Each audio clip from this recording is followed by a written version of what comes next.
မေတာနာလေးနေပြီးတင်ခဲ့သည်များရာရာ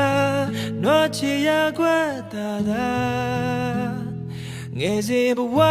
မိတန်ကတည်တယ်လို့တွေ့မကရှောက်လို့ခဲ့သည်များပြုံးမပြတ်ခဲ့တာအမေမျက်နှာ